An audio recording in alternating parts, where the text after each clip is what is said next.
delving into the Nico Mastorakis collection from Arrow Video, we have Terminal Exposure from 1987, and this has everything I love about a Mastorakis film. It's a complete oddball, unique of its own making, and just something that's just weird, yet somehow really watchable. In Terminal Exposure, we have a kind of mix of neo-noir and summer beach bum film.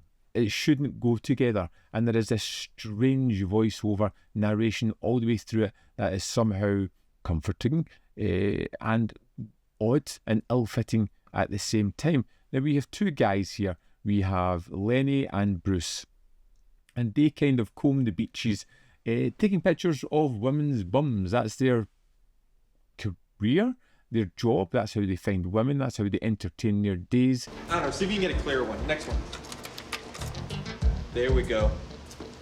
And while they're doing this one day, they find that they've taken pictures of a murder. And although their pictures aren't super clear, they decide to investigate it further because, to be honest, they're not really doing anything else. And the kind of interplay between these characters of Lenny and Bruce is fine, fun. It almost funny, but doesn't quite get there.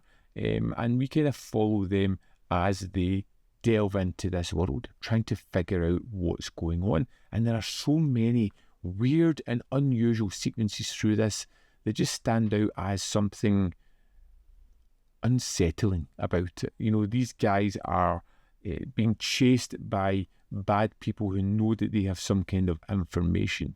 The cops are investigating this.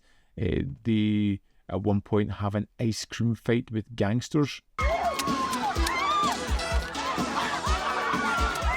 which comes out of nowhere, but is somehow both incredibly cheesy and incredibly funny at the same time. It takes this detour in the final third where our characters go to Vegas to continue their investigation, meeting up with a character they had at the start, and a forced and unrealistic love story then appears, but it doesn't matter because at this point you kind of realise what Mastorakis is doing. He's throwing everything, including the kitchen sink, into this one, and I am there for it. This is a film that is both silly and simultaneously dry in its humour at the same time. It's trying to have its cake and eat it, and I don't think it entirely works, but it doesn't fail either.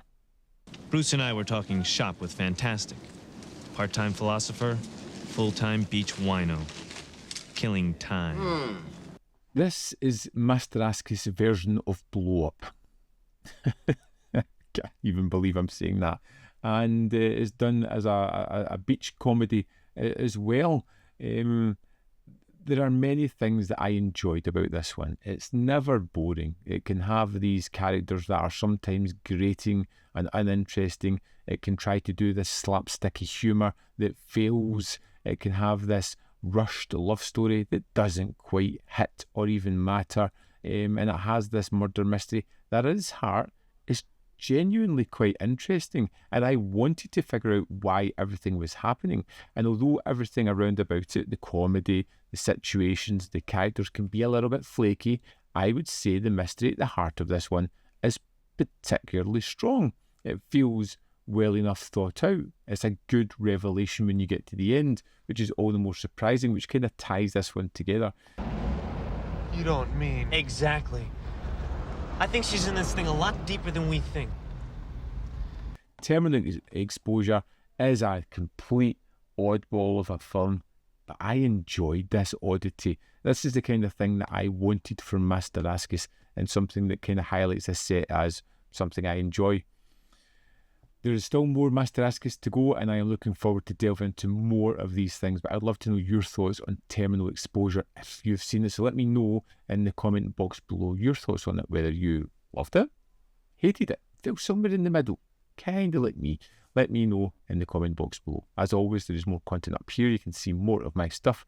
In the description box below are links to Patreon, membership program, manvfilm.com, always in which you could support me. Thanks for watching, and I'll see you next time.